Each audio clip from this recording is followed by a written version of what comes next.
Eh bien, bonjour à toutes et à tous, soyez les bienvenus dans cette nouvelle masterclass Croissance pour tous.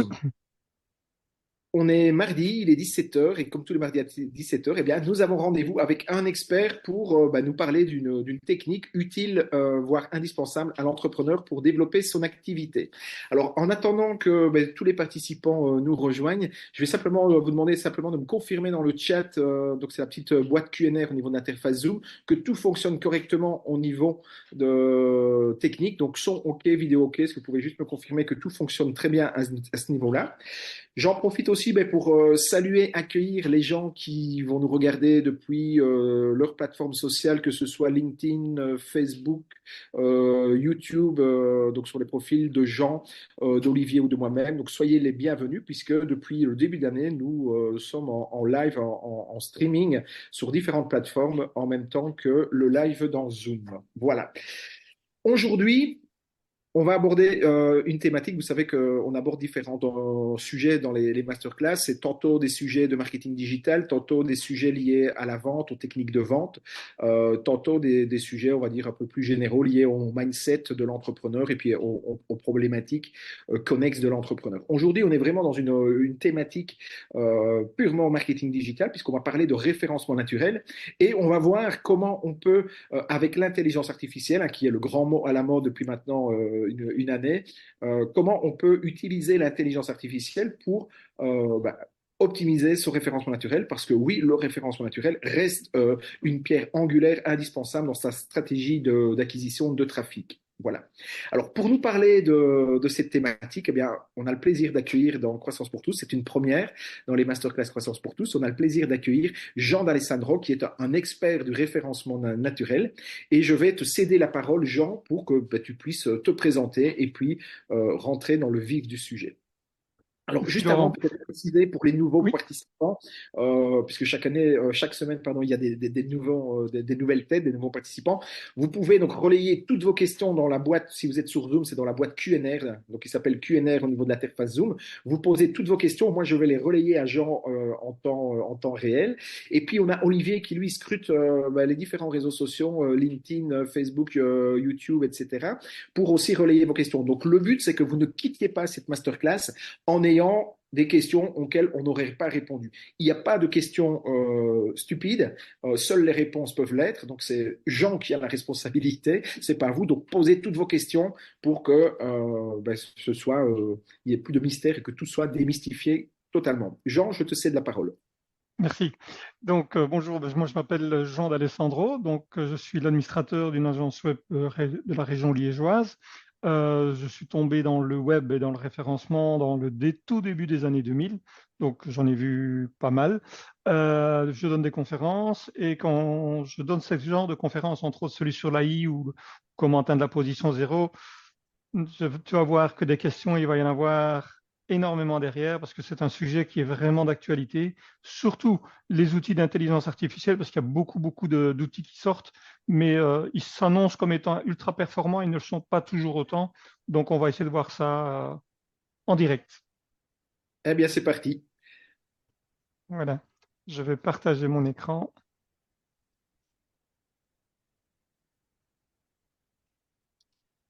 Voilà. Je te confirme, on voit bien ton écran, Jean. Voilà, donc on va masquer les diaporamas. De toute façon, il faut savoir que pour tout ce que je vais vous expliquer, je vous montrerai les preuves derrière parce que j'aime bien concrétiser les choses. Donc, comment peut-on créer du contenu optimisé pour le SEO? Petit, petit rappel de qui je suis. Donc, je suis administrateur de l'agence Web Solutions Web.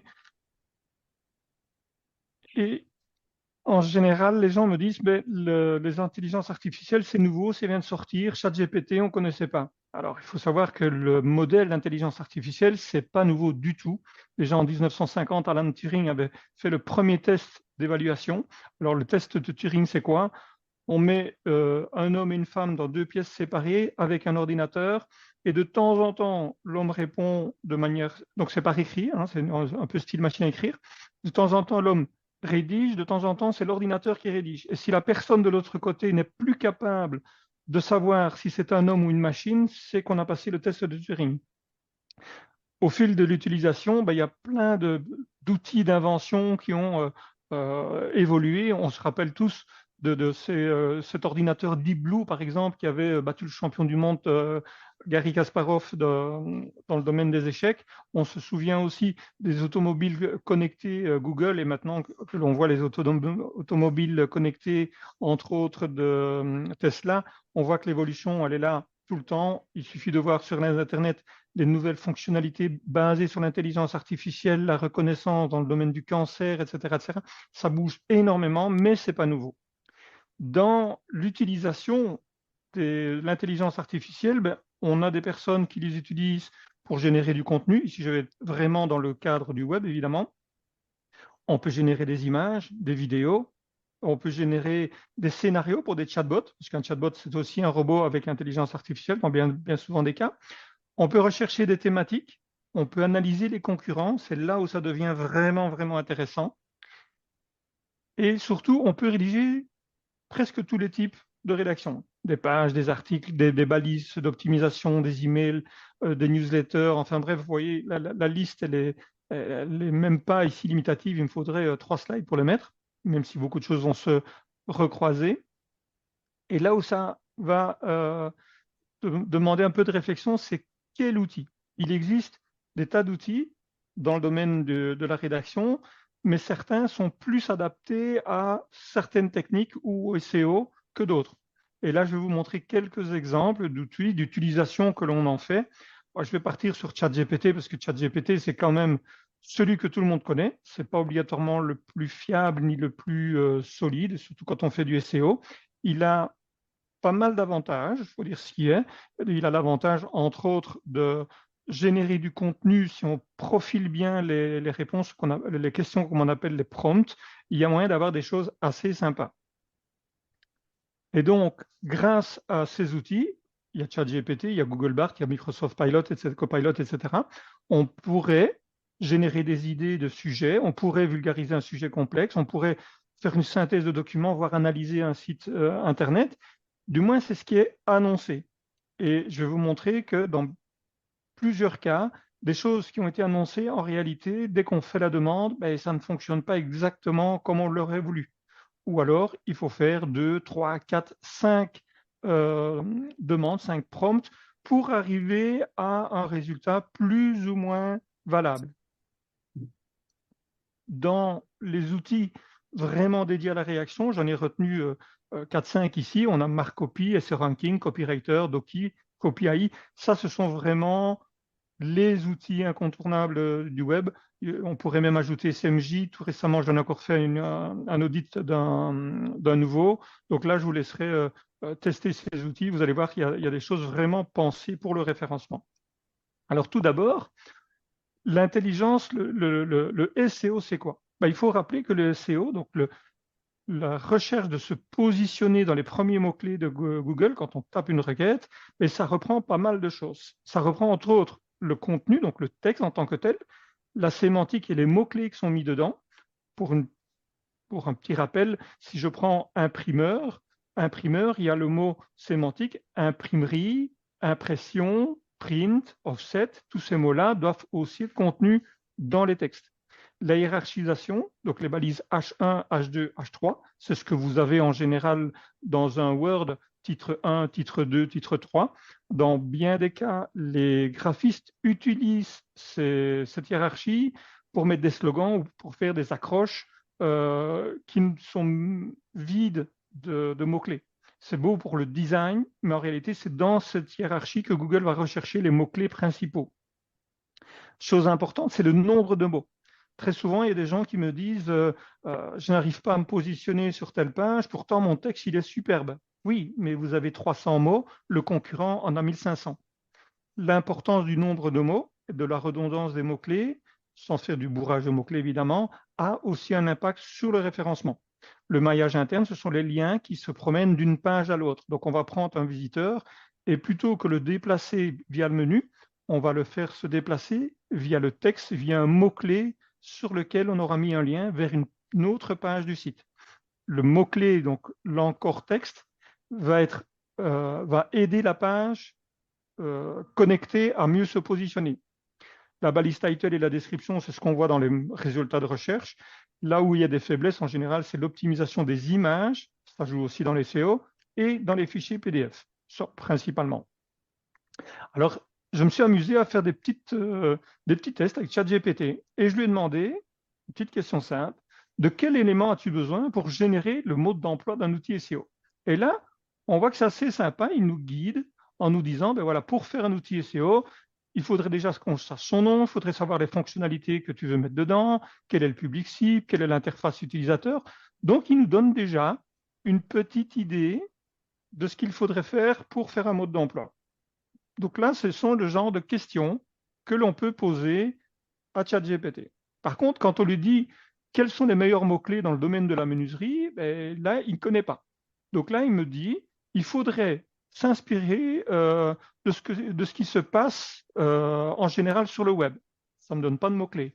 Utiliser des moteurs de recherche, ça ne me donne pas de mots-clés. Observer les concurrents, ça ne me donne pas de mots-clés. Donc en gros, ici, à une question simple, comment trouver ou quels sont les bons mots-clés pour un secteur d'activité, ChatGPT n'est pas capable de le donner.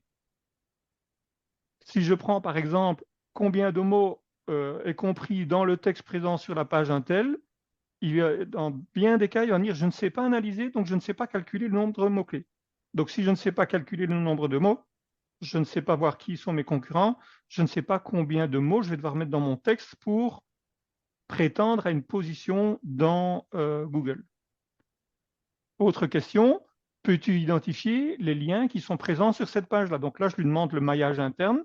Il me dit, sur la page, il y a plein de liens qui servent à se placer d'une page à l'autre. Ben, ce n'est pas ce que je lui demandais. Moi, je lui demandais de savoir quel était mon maillage, quels étaient les liens, quels étaient les mots-clés utilisés, etc. Même chose quand je lui demande, peux-tu m'identifier les balises H1, H2, H3 de la page? Là, il m'a repris, et là, par contre, il était plus ou moins exact. Il a vu qu'il avait un H1, il y avait 6, 7 H2, il y avait 2 H3, mais il n'est pas allé assez profond parce qu'il en a loupé plusieurs. Et enfin, quand je lui demande quelles sont les balises title et description de cette page, là, par contre, bingo, il a été fouiller la page, donc il a quand même réussi à l'analyser et il a retrouvé la balise title et la description de cette page-là. Donc dans ce cas-là, c'est plus ou moins bon. Alors, moi, quand je Donc, pose ces si je te questions, comprends bien, Jean, si je te comprends bien, ça veut dire que finalement, ce que tu nous as dit jusqu'à présent, c'est que ChatGPT, c'est bien pour faire certaines choses, mais dans une approche d'optimisation de son référencement naturel, l'outil a clairement des limites, voire exactement, Ok. exactement. Mais il a des avantages que je vais vous montrer ici. Donc, par exemple, pour retrouver les balisages, je prends simplement le petit script de WebRank Info, mais là, il y en a sur pas mal d'outils. En une fraction de seconde, il m'a trouvé tous les liens et les haches de ma page. Si je vais dans Doki, qui est un outil assez complet, euh, je peux, sur base d'un outil, aller voir toutes les requêtes que les gens se posent par rapport à ce mot. Tous les mots-clés utilisés, suivant l'outil, suivant l'utilisé, suivant plusieurs thématiques. Par exemple, si c'est dans le cadre du domaine, on peut cliquer ici, on va aller voir les autres mots liés au domaine. Si je vais sur Marcopy, qui est un autre outil, sur base d'un texte, il va me dire carrément, voilà tous les mots-clés que tu devrais mettre, parce que c'est ce que les autres ont mis, et les autres ont mis, fleuriste pour mariage, ils l'ont mis entre 9 et 15 fois. On peut également aller voir la manière dont les concurrents travaillent et surtout les questions posées par les internautes. Donc, si je prends par exemple ChatGPT, ça fait partie des belles petites choses qu'on peut utiliser dans ChatGPT. Je lui ai préparé des chats privés. Donc, en fait, ici, vous avez la possibilité de créer vos propres chats. Et là, je vais lui poser une question, intention de recherche. Et ça, c'est intéressant à utiliser parce que ceci va m'être utile dans le cadre de ma rédaction avec un des autres outils. Et je lui dis, voilà, j'aimerais bien que tu me trouves les intentions de recherche sur un mot-clé spécifique.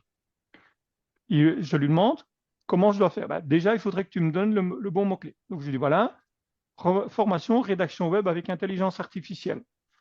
Donc, et ça, je trouve qu'il est bien fait. ChatGPT est capable de me dire l'intérêt autour de cela, c'est des gens qui recherchent à rédiger. Quelle est l'intention, pourquoi, comment, etc., ainsi que le type de persona de des personnes qui pourraient être intéressées par cette formation. Donc ça, c'est un prompt que j'ai défini ici dedans. Je vais vous montrer après comment on peut définir les prompts. Autre prompt, c'est ici par exemple, j'aimerais bien savoir, quand on tape formation, rédaction, intelligence, qu'est-ce qu'il me trouve? Il me donne une légère explication de ce qu'on pourrait trouver sur Internet, mais je dirais peu optimisé SEO, si ce n'est qu'il y a des mots-clés qui se remettent à chaque ligne. Mais là, c'est pas comme ça qu'on peut rédiger pour le web. Un autre prompt, il m'a changé automatiquement, il m'a repris 2 fois l'intelligence. OK. Un questionnaire, donc là, je lui dis, donne-moi un petit peu les éléments dont tu auras besoin pour créer un questionnaire de satisfaction. Donc ça, ce sont des petites choses que l'on peut faire. On lui dit le mot-clé et il va rédiger un questionnaire que vous pourriez mettre dans un formulaire pour faire un formulaire de satisfaction de votre formation. Donc, toutes ces petites choses-là, ce sont des choses qui sont fonctionnelles. Là où ça devient plus compliqué, j'aimerais trouver des idées de sujets. Je lui dis, sur base d'un lien, analyse le texte et dis-moi ce que tu trouves comme idée de sujet. Et là, ça pose problème. J'ai pris une URL, je ne peux pas transcrire au résumé ce qui se trouve dans un site web. Donc là, contrairement à des outils comme par exemple Copywriter, où je lui ai dit, va chercher dans une passion, trouve-moi tous les sujets. Et là, il m'a trouvé une centaine de sujets sur lesquels je vais pouvoir rebondir. Même chose ici, sur Marcopy, analyse le site et génère moi des idées. Non seulement je lui ai donné des idées, je veux que pour chaque idée, tu veux mettre une description, le type de persona et les objectifs qu'il pourra atteindre. Non seulement il m'a mis les idées, la description, le persona et les éléments pour y arriver. Donc, vous voyez, ChatGPT, ça a quand même pas mal de petites subtilités qui sont intéressantes, mais qui sont pour moi pas adaptées au SEO. Alors, pour ces petites fonctionnalités, vous allez dans Mes chats. Attention que c'est uniquement pour la version payante. Ici, vous allez générer un chat. Je vais en prendre un existant. Et là, vous allez lui donner des éléments. Moi, je l'ai appelé description. J'aimerais que sur base de ça, tu imagines que tu es un rédacteur spécialisé en contenu marketing, tu vas rédiger une description, etc. On va lui donner des explications et lui dire, tu mets le mot-clé entre guillemets et la liste des mots-clés séparés par des virgules. Et donc, dans cette manière-ci, je vais faire un test. Imaginons euh, ordinateur portable. Donc là, je le mets entre guillemets pour lui dire ça, c'est mon mot-clé. C'est le nom de mon produit. Et je vais l'appeler ordinateur Asus 310. Et dans les mots-clés, je vais séparer par des virgules, puisque c'est comme ça que j'ai créé mon outil automatique. Je vais lui dire euh, écran 15 pouces, euh, Windows intégré, virgule, suite Office, etc. Donc là, on va pouvoir lui mettre tout un ensemble de données. Et quand on va cliquer dedans, il va aller préparer un mini-texte de présentation de l'article. Donc, ceci peut déjà aider à faire une description de produit pour des sites catalogues, pour des sites e-commerce, etc. Et là, il se base sur ce qu'il trouve dans le web. Mais si on regarde bien, tout ce texte, il n'y a pas de balisage 1, il n'y a pas de balisage 2, etc. Donc, il n'a pas pensé SEO, alors que je lui demandais, ici à l'intérieur, optimiser marketing et SEO. Il ne l'a pas pris, tout simplement parce qu'il ne maîtrise pas la totalité des critères. Si je reprends un autre idée de sujet, c'était celui-ci où je disais analyse un blog, vérifie, prends le temps, et je lui dis encore prends le temps de parcourir un maximum de pages et génère 20 idées. Et malgré ça, je lui mets le lien du blog, il n'a pas su l'analyser parce que le système, ça peut être le robot du site internet qui empêche l'indexation. Donc vous voyez, il y a pas mal de petites astuces comme ceci qu'on va pouvoir exploiter dans ChatGPT, mais qui lorsqu'on veut rédiger dans du contenu vraiment optimisé SEO, dans lequel on va devoir prendre en compte ce que font les concurrents, les mots-clés utilisés par les internautes, etc., ça va être un peu chronophage. On va devoir faire 2, 3, 4, 5 prompts différents, les mettre ensemble pour régénérer un texte, pour pouvoir arriver à avoir un contenu, somme toute, explicite. Et là, ça devient un petit peu compliqué à gérer. Et donc, la solution dans ce cas-là, c'est quoi? C'est ce que tu vas Alors, nous présenter maintenant, je présume. euh, moi, je dirais, moi, je travaille avec 5 outils. Donc, en général, je travaille avec Doki, qui est un très bon analyseur de concurrents. Donc, sur base d'un concurrent, par exemple ici, on va pouvoir aller voir qui sont les premiers sur le mot-clé demandé, hein. Donc, formation, et là, j'ai pris un mot très long, évidemment. D'accord? On sait voir ce qu'ils ont fait et surtout, on sait voir leurs en-têtes. On sait voir, ils ont mis un H1, H2, H3, etc. Donc, je pourrais techniquement récupérer leur structure, voire même récupérer une partie de leur texte pour l'optimiser. Une fois qu'on sait ça, on va optimiser les pages. Par exemple, ça, c'est ce que je viens de faire pour un client. Je suis arrivé à 97%, 97% pour les Français sur le mot acquisition de lead. Donc là, sur base de ça, j'ai rédigé un texte avec des balises H1, H2, H3, des titles, etc., qui va augmenter la visibilité du site. Structure du texte, on voit l'arborescence et surtout, on voit le détail de tout ce qui a été optimisé. Paragraphe, c'est un peu compliqué dans le sens où pour arriver à les battre, il fallait que j'arrive à plus de caractères que eux, mais ils avaient déjà un si grand nombre que ça risquait d'être vraiment pas très très beau, pas très lisible pour les internautes. Donc on a dû à un moment donné stopper là. Par contre, ici, on a tout un ensemble de mots et on voit ici par exemple les 3 premiers, ils ont 1800 mots, 1400 mots, 1263 mots. Donc c'est là où on voit la difficulté de se positionner. Par rapport au nombre de mots, Jean, j'ai une question. Ça veut dire que si je vois que le premier, celui qui est en position 1 sur Google, Mhm. a 1800 mots, ça veut dire que je dois d'office penser à rédiger un contenu supérieur en termes de mots, en nombre de mots? Obligatoirement, parce qu'en fait, si tu vois ici, il n'a que 73% de score de qualité. Et celui-là en a 84 et malgré ça, il est deuxième. Parce que le contenu est une chose, mais la notoriété en est une autre.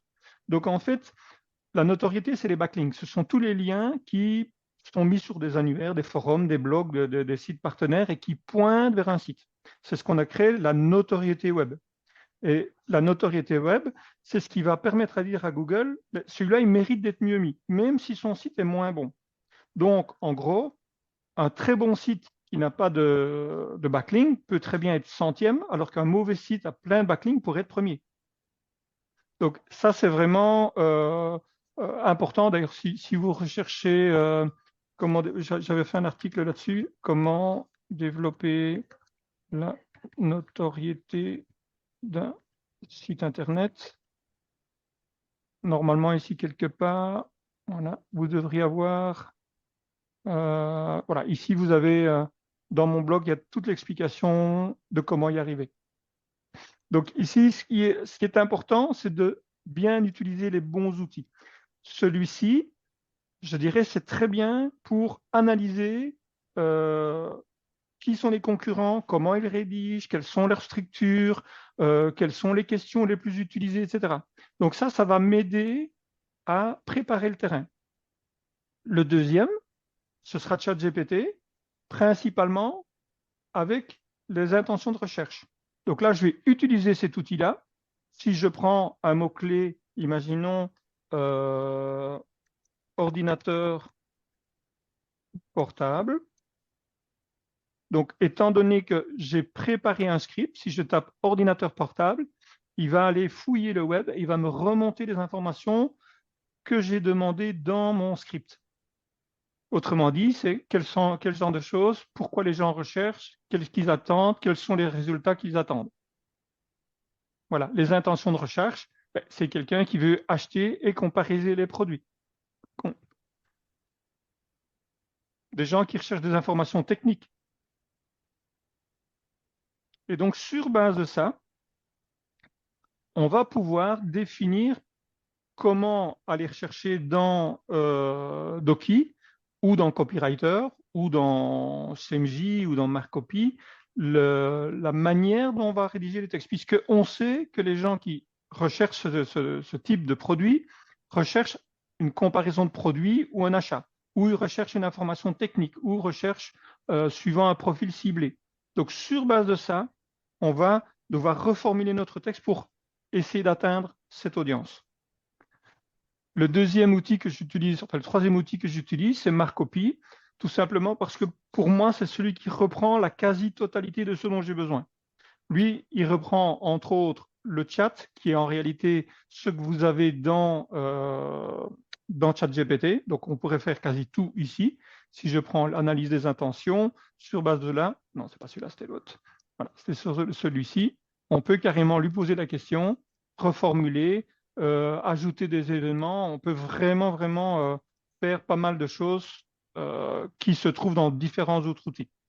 Avec un avantage, c'est que cet outil est totalement programmable. Je vais revenir là, à la conférence, comme ça vous reverrez un petit peu plus avec les slides, c'est plus visuel.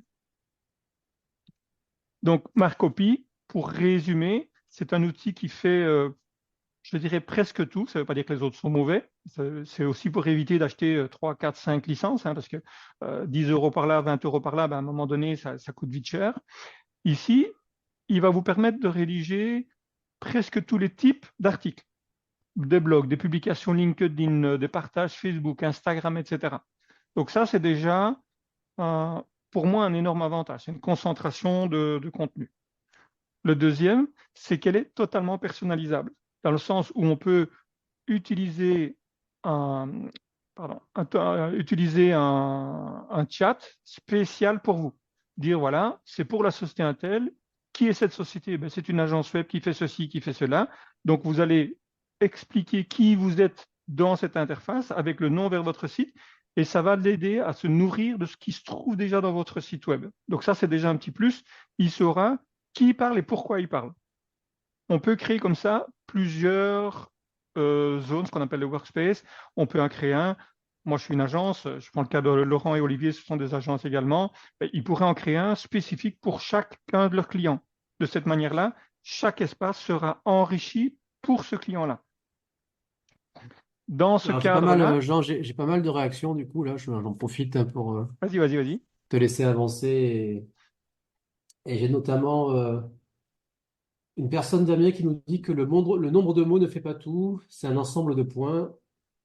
Je te lis tout, hein. Oui, L'IA de Google met en avant de plus en plus la pertinence du contenu. oui. Le blabla de 2000 mots juste pour pour monter en réputation, mais dont le contenu n'est pas pertinent, devient de plus en plus inutile. Oui, je reviendrai là-dessus. En fait, il y a du oui et du non. Dans le sens où rédiger pour rédiger, on va faire ce qu'on appelle du keyword stuffing, donc du bourrage de mots-clés. Ouais. En fait, ça va tellement être indigeste que les gens vont partir. Donc, en réalité, on amène des gens sur le site parce que la page va bien se positionner, mais ils vont partir. Donc, ça va réduire le temps de présence sur le site qui, lui, est un indicateur négatif à Google. Donc, il faut que le texte qui soit publié soit de qualité.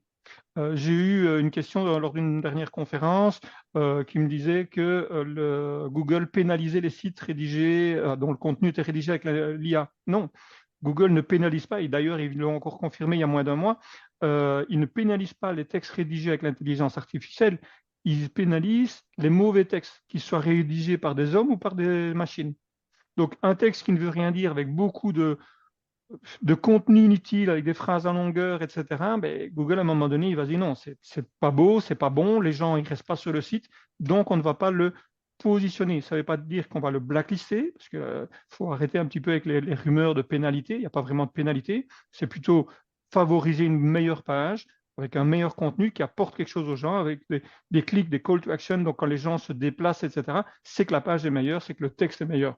Donc, et dans ce cas-là, ben, force est de constater que presque tous les sites qui sont positionnés dans le top 10 ont en général beaucoup plus de mots, de texte, que ceux qui sont positionnés dans le top 20 ou dans le top 30. Donc on peut ne pas aimer, mais on ne peut pas dire que ça ne fonctionne pas. Alors ici, dans l'outil Marcopy, il y a un petit truc que je trouve assez sympa, c'est le guide de style. euh, vous allez pouvoir dire, ben, je veux utiliser l'écriture incursive, mais je ne veux pas des points, je veux des parenthèses. Je veux le tutoiement. Je veux que si je parle d'une date, ce soit des mots tronqués. Ou si je donne des chiffres, ça doit être des chiffres écrits en lettres. Donc, toutes ces choses-ci, on va pouvoir les paramétrer dans Marcopy. On va pouvoir également définir les mots-clés que l'on veut et les mots-clés que l'on ne veut pas. Dans le sens où bah, j'aimerais bien les termes X, Y, Z, mais je veux que tu supprimes les termes. Dans mon cas ici, par exemple, création de site, ben, je vais enlever le mot pas cher, gratuit ou le nom du concurrent, par exemple. De cette manière-là, la rédaction web ne va pas aller utiliser ces textes. Et là, je prends un cas bien précis. J'ai fait un audit il n'y a pas tellement longtemps. La personne avait fait de la rédaction web via l'intelligence artificielle. Ça n'a quasi pas été relu. Si c'était le cas, ça a été mal relu. Et dans ces textes, il y avait carrément le nom de ses concurrents. Si un concurrent voit ça, c'est la plainte assurée et avec de gros risques financiers derrière. Donc, tenez bien en compte que ce genre de choses peut arriver. Alors, pour la petite histoire, quand on génère du texte, quel que soit l'outil, ça doit toujours être un humain qui doit avoir le dernier mot. Donc, tous les textes, il faut revoir, il faut relire, il faut adapter, parce que ça reste jamais qu'une machine. Dans Marcopy, vous allez pouvoir créer des personas. Donc, ça, c'est aussi quelque chose de bien. C'est que, imaginons que vous ayez un espace comme le mien, Web Solutions, ben, je peux créer des personas différents. Par exemple, Michel, c'est plutôt un patron qui veut un site internet. François, ça va être une personne qui veut qu'on l'aide dans une formation au référencement naturel. Charles, c'est peut-être quelqu'un qui veut qu'on lui donne une formation à la prospection LinkedIn, etc. On va pouvoir leur créer des profils spécifiques. Et dans ce profil, on va dire, ben, c'est un patron d'entreprise, il a un manque de visibilité, son objectif, c'est d'augmenter sa visibilité, d'augmenter des leads, et je veux lui parler de manière informative et formelle. Donc, tout ce qu'on va paramétrer, quel que soit le persona lié au texte que vous allez rédiger pour ce client-là, tout cela va, au fur et à mesure, être de plus en plus pertinent. Et là où on avance vraiment vers de la qualité, c'est que quand on va rédiger pour un client, et c'est systématique maintenant, quand je le fais, je vais prendre 10 pages, 20 pages, 50 pages du site du client, je vais absorber tout son contenu pour enrichir la base de données de l'outil.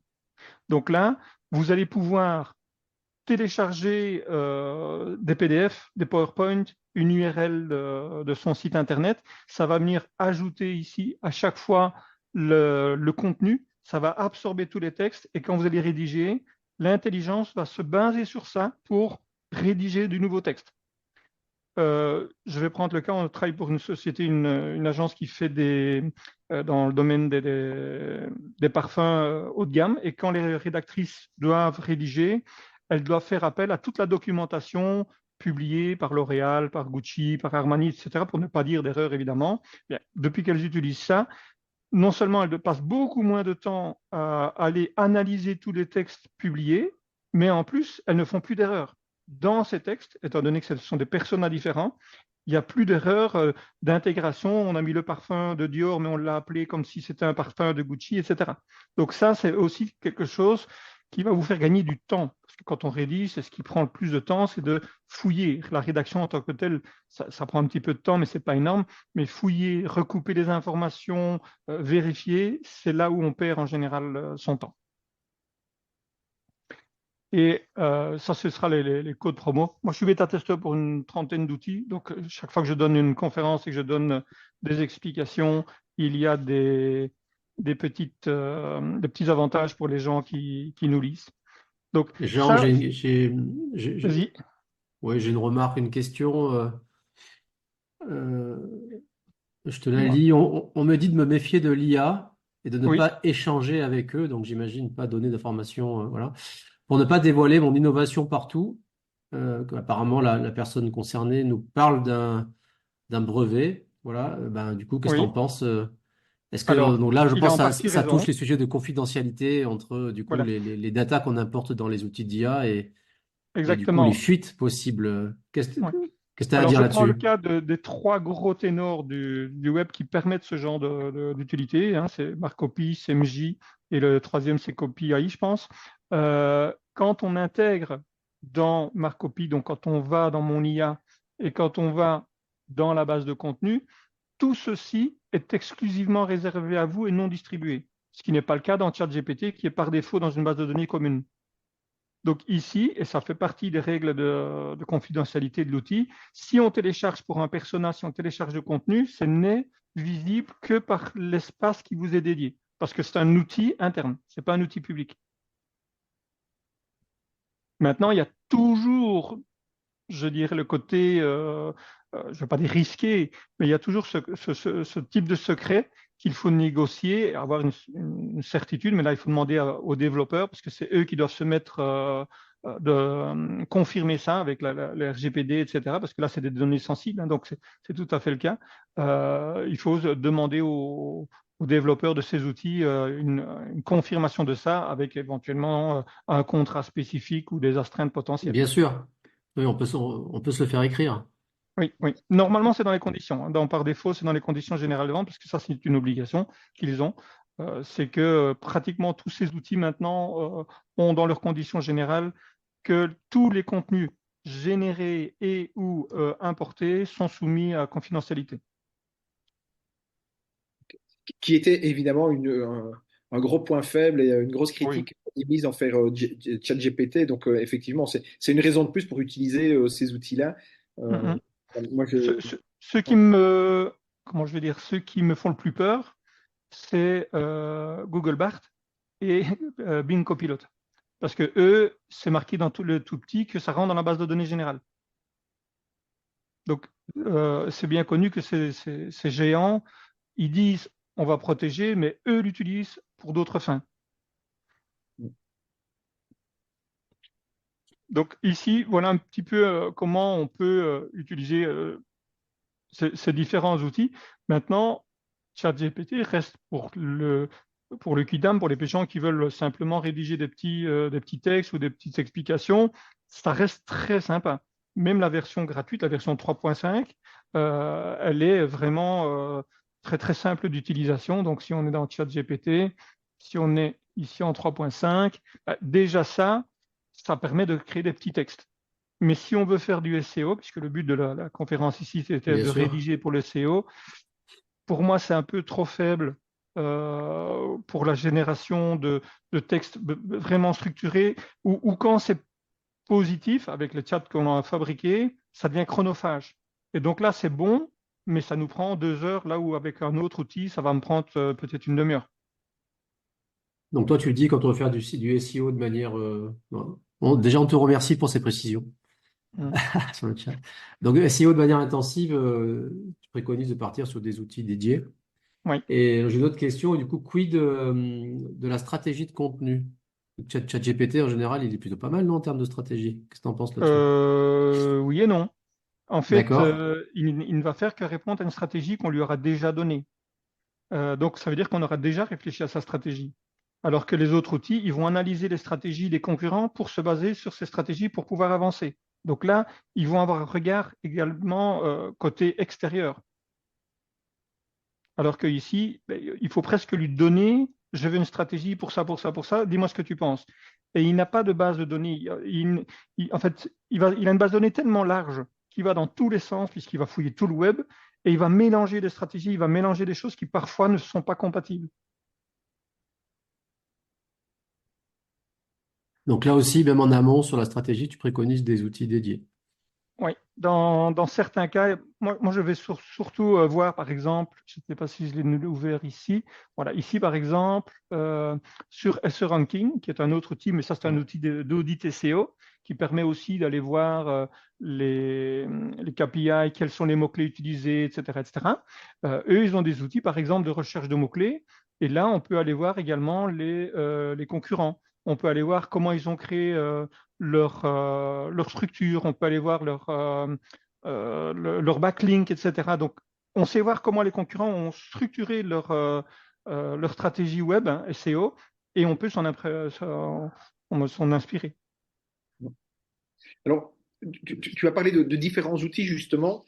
J'essaye de les lister et de voir si j'ai bien compris. Tu as parlé de Doki qui était vraiment utile pour Oui. l'analyse concurrentielle, aller auditer justement les sites de ses concurrents, voir sur quel mot ils se positionnent, le nombre d'articles, etc. Mhm. Tu C'est as aussi. parlé de Ouais. ChatGPT pour faire de la recherche d'attention, voir quelles Ouais. sont les intentions de recherche et pouvoir identifier finalement les angles d'attaque rédactionnels sur lesquels se positionner.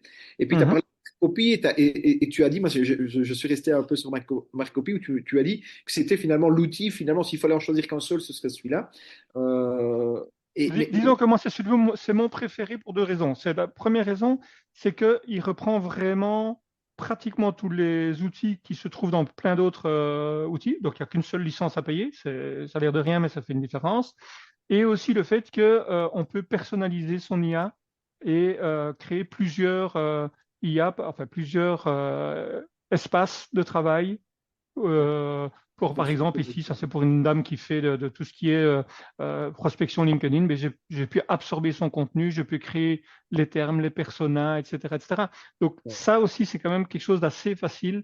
On reste au même endroit, on ne doit pas se déconnecter, se reconnecter, et je fais ça dans une seule et unique licence. Voilà. Alors, ça, c'était très clair hein, et tu l'as montré avec les exemples que tu nous as partagés. Mais alors, si je prends Doki, ChatGPT, Marc ça fait trois. Et je pense avoir compris en introduction que tu nous as parlé de cinq outils Oui. que tu utilisais. Les deux autres, c'est quoi? Tu as Alors, parlé de SEO. l'autre, c'est Copywriter, qui me permet, sur base de l'analyse d'un blog, d'aller générer des articles, enfin, de générer des idées d'articles.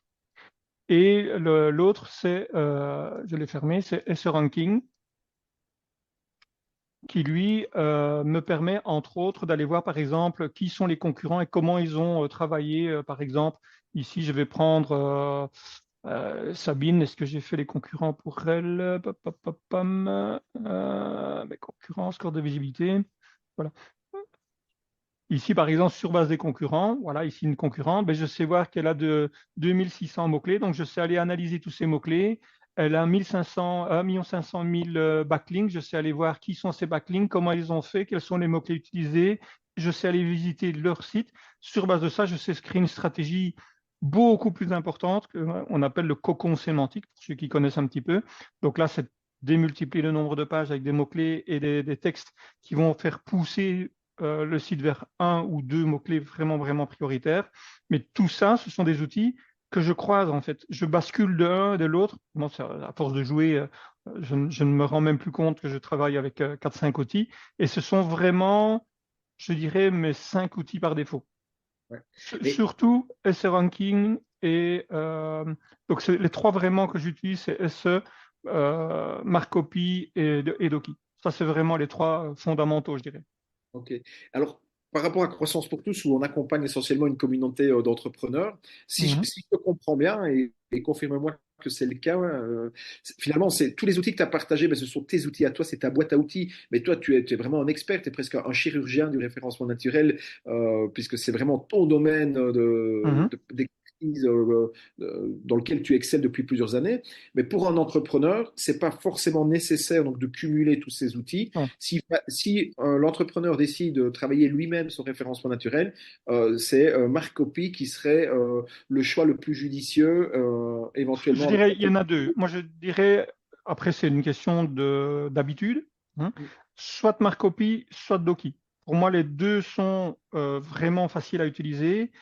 Avec un petit plus dans Marcopy, c'est qu'on peut programmer des chats spécifiques par client. Maintenant, quand on est monoclient, parce que moi je suis agence, donc moi j'ai pas mal de clients, mais pour quelqu'un, un indépendant qui voudrait écrire que pour lui, il prend la licence de base de Marcopy, il va se créer son chat, il va expliquer qui il est, ce qu'il fait, pourquoi il le fait, comment il le fait. Il va intégrer tous ces textes pour pouvoir, donc ici, hein, donc dans sa base de contenu, il va intégrer ces PDF, ces fichiers Word, il va intégrer toutes ces URL. Donc en fait, il suffit ajouter, ben, on met l'URL, on clique et il va importer le contenu et enrichir sa base de données. Et sur base de ça, ben, s'il veut simplement rédiger un texte, il va le rédiger à partir d'ici. S'il veut faire des formulations comme il l'aurait fait dans ChatGPT, il le fait là. Il appelle son persona et il peut commencer à traiter. Et dit, je veux faire une publication pour LinkedIn, je veux créer un article de blog, une légende pour Instagram. Donc, il a des outils avec lesquels il va pouvoir travailler. Il va pouvoir créer des articles plus compliqués, des descriptions de produits. Il a un texte qu'il ne trouve pas top, il veut le réécrire, il peut le faire.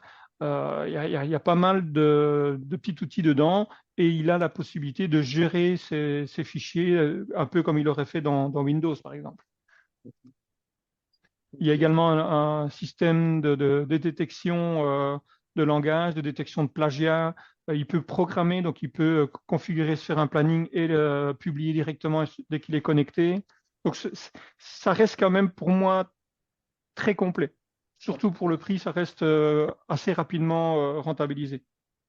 Et tu viens de parler justement de l'outil qui permettait de faire de la détection de plagiat. Oui. Euh, Quand on utilise ces outils-là, est-ce qu'il y a un risque que, je veux dire, l'outil produise deux textes similaires? Imaginons, je suis une agence immobilière, j'utilise Marcopy pour produire des contenus pour mon blog ou pour, enfin, partant sur le blog. Si Mhm. un de mes concurrents, qui est aussi une agence immobilière, produit également des articles avec Marcopy sur les mêmes mots-clés, quel est le risque qu'il y ait une similitude dans le rendu, la proposition de texte que Très faible. l'outil Très, fournit? très faible. On est en dessous des 5%. Ok. Donc Ici, je prends un exemple simple. J'ai un de mes copains qui a une agence web, mais lui, il n'aime pas rédiger. Celui, il préfère faire du design et de la création de site. C'est moi qui lui ai fait ces textes. Et je les ai faits sur base de mes textes que j'ai juste adaptés. Mais on a fait une détection anti-plagiat et on est à 100% unique. ok. Et alors, ça me permet de rebondir sur une question. Euh, Parfois, les gens me disent, avec un texte rédigé par l'intelligence artificielle, on ne sait pas se positionner. Alors moi, je me suis amusé. Optimisation de contenu, c'est quand même quelque chose qui est de plus en plus demandé. 92 millions de résultats, et vous pouvez le tester chez vous. Ma petite page qui est totalement rédigée avec l'intelligence artificielle. En général, c'est position zéro, mais là pour le moment, je suis descendu, je ne sais pas pourquoi. Ça reste quand même une page qui a été rédigée par l'intelligence artificielle. Si je prends comment utiliser Google, par exemple. Comment utiliser Google, ben, il y a les vidéos, mais je suis quand même premier. Si on prend comment atteindre la position zéro, ça c'est le Graal absolu, 425 millions de résultats, je suis deuxième. Ça c'est la balise, la position zéro en fait. Pendant très longtemps, j'étais premier. Mais comme je m'occupe plus de mes clients que de moi, ben, j'ai un peu laissé tomber mon site, hein. Depuis 2022, j'ai plus vraiment fait grand-chose dessus. Ben, je reste quand même bien positionné avec des textes qui sont 100% développés avec de l'intelligence artificielle ou à 90%. Après, je reviens dans mes textes. J'utilise la rédaction et puis j'adapte, je reformule, je remets un mot, j'en enlève un. Il y a des trucs, par exemple, comme ChatGPT faisait fréquemment, c'est il est crucial, il est essentiel. En plus, Ouais. en outre, ils mettent des locutions comme ça qui, moi, c'est pas ma manière d'écrire. Donc, je dois adapter pour que cela reste humain. Et lors du salon Porte de Versailles à Paris en juin, je donnais une conférence justement pour Marc Copy. On a été apostrophé par une société qui vend des textes et qui me disait que les clients imposaient une charte comme quoi les textes étaient rédigés par des humains. Et la dame me disait que elle avait des outils qui étaient capables de vérifier qu'un texte était rédigé par des humains ou par des machines. Donc on a fait un test, quatre de ces textes, quatre des miens. Les miens sont tous passés 100%, alors que j'ai choisi quatre textes qui étaient vraiment quasi exclusivement développés via l'IA. Et dans ces quatre textes, il y en a deux qui ont été refusés comme étant IA, alors qu'elle était certaine que ça avait été rédigé par un humain. Donc ces outils, pour moi, ne sont pas encore fiables. Donc la conclusion, c'est utilisez et utilisons ces outils, mais comme premier jet, repassons sur les textes pour ben, les personnaliser, les customiser et se les approprier. Et, Mhm. et ça fait gagner du temps, mais l'IA est bien un partenaire indispensable dans les efforts d'optimisation SEO de son site, quoi. Oui. C'est ce que je dis, hein, l'IA, ça doit être une aide à la rédaction. C'est pas un rédacteur. C'est une aide à la rédaction pour trouver des sujets, pour rédiger des paragraphes. C'est c'est un peu le rabot électrique du menuisier. Mais le menuisier, s'il n'est pas là pour faire bouger le rabot, ça ne fonctionnera pas. Le rabot fonctionne tout seul, mais il ne saura pas fabriquer un meuble. On a besoin d'un humain derrière. Pour l'instant, en 2024. Tant que maintenant. Quoi, quand on voit l'évolution, parce que moi je suis bêta-testeur pour 30-35 outils, il y a des outils qui ne sont pas encore sortis, qu'on m'a montré en bêta-test. Ils sont fous, hein. Ils Ouais. font des choses absolument extraordinaires, hein. C'est clair. J'avais encore une question sur Oui. la sécurité des données sur ces plateformes d'IA, notamment sur les données en transit. Je, je, je te la relaye la question, mais il y a toujours des failles possibles. C'est jamais fiable à 100%. De toute façon, on est sur des serveurs, des Et, informations du numérique.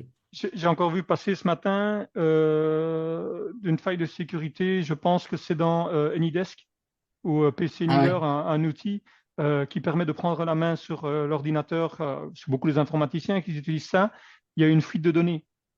Ça, c'est grave parce que là, c'est l'accès moi, je prends le cas, je travaille entre autres avec des outils comme TeamViewer, etc., pour aider des clients.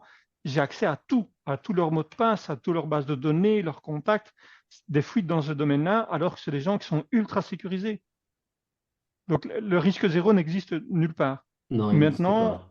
les protections, les systèmes de sécurité qu'ils mettent en place sont colossaux. Ça leur coûte une fortune. C'est une des raisons pour lesquelles ces licences, presque tous ces outils commencent à avoir, je veux dire, des coûts parfois importants parce qu'ils sont obligés de se sécuriser avec des systèmes de backup, des firewalls, etc., beaucoup plus impressionnants. Complètement. Voilà. Est-ce Bien. qu'il y a des questions? Mais c'est ce que Je vais j'étais en un train peu vite, hein, je suis un passionné, donc je parle beaucoup. ouais, j'étais en train justement de vérifier au Mais niveau c'est du très truc. clair, Jean. Ouais, Tu as une je très vois très pas de bonne nouvelles questions en tout élocution. cas. Ouais, au Non. niveau de Zoom, il n'y a pas de nouvelles questions. Est-ce que toi, Olivier, de ton côté, sur les Écoute, plateformes? je pense avoir épluché à peu près en regroupant les questions principales et les thématiques. Non, non, C'est je pense souvent qu'on les est mêmes, hein, bon. dans presque toutes les C'est conférences que je vrai? donne. Ça revient quasi toujours. Sécurité, euh, confidentialité, validité au Duplicate. niveau référencement. Donc, pour voir est-ce qu'on peut se référencer avec des textes rédigés avec l'intelligence artificielle. Je suis en train de m'amuser, vous allez voir, parce que moi, je m'amuse tout le temps. Euh, je viens de faire tout récemment un petit site. C'est un site que j'ai fait pour moi, vite, vite. Et création, hop là, création de site. Bref, donc j'ai pris tout un tas de petits villages dans ma région. J'ai créé un petit site, voilà, qui parle de tous les villages de Brève, mais également de tous les villages de province de Liège, de province de Namur, etc. Et je me suis amusé. Tous les textes sont faits uniquement avec de l'intelligence artificielle. Et je peux prendre n'importe quelle page. Je suis persuadé, je ne les ai pas testés puisque le site j'ai mis en ligne il y a 3 semaines. Je suis persuadé que ces pages sont plus ou moins bien positionnées. Il suffit que j'en montre un pour qu'elle ne le soit pas. Voilà, il est ici. Maintenant, ce site n'a pas de backlink, n'a rien, il n'a pas de visibilité, hein. Mais malgré ça, pour tout un tas de mots, il se positionne avec des textes qui sont 100% développés en intelligence artificielle. Voilà. Ça, par contre, c'est un de mes clients, mais c'est moi qui suis premier, en fait. Vous voyez, c'est tous des petits outils qu'on peut utiliser et exploiter quand on veut avancer. Voilà, je suis de nouveau là. Pour un site qui n'a pas de backlink, donc qui n'a pas de notoriété, et dont j'ai juste créé les textes, j'ai même pas fait de maillage interne pour le moment. Donc, c'est l'intelligence artificielle bien exploitée, ça peut vraiment bien aider. Eh bien, ce sera le mot de la fin, Jean. L'intelligence artificielle, ça peut aider et ça va même devenir, je pense, de plus en plus indispensable. On a un témoignage dans le chat où la personne nous dit: Je suis scotché par toutes vos informations précises. Il est vrai que je débute dans ce domaine. Merci et bravo. Donc, merci Jean pour ce partage. Alors, c'est vrai que c'était. Voilà, il y avait du high level, hein, il y avait déjà des notions un petit peu avancées au niveau référencement naturel. Mais néanmoins, je pense que pour l'entrepreneur qui veut s'y mettre, je pense qu'il y a Hum, eu aussi eu des informations et la présentation d'un outil ou de deux outils qui peuvent vraiment hum, hum. devenir des incontournables dans votre boîte à Ouais. outils de l'entrepreneur, quoi. Donc pour ça, je te remercie vraiment, Jean, pour Merci à toi pour Merci, Jean. l'invitation. peut-être que tu peux repartager le temps que je fasse la conclusion, le slide où il y a les codes de réduction pour ceux qui voudraient Euh, accéder à des outils ou les oui, tester à un tarif mais préférentiel. sinon, je peux te fournir le diaporama que tu peux envoyer à tout le monde, hein.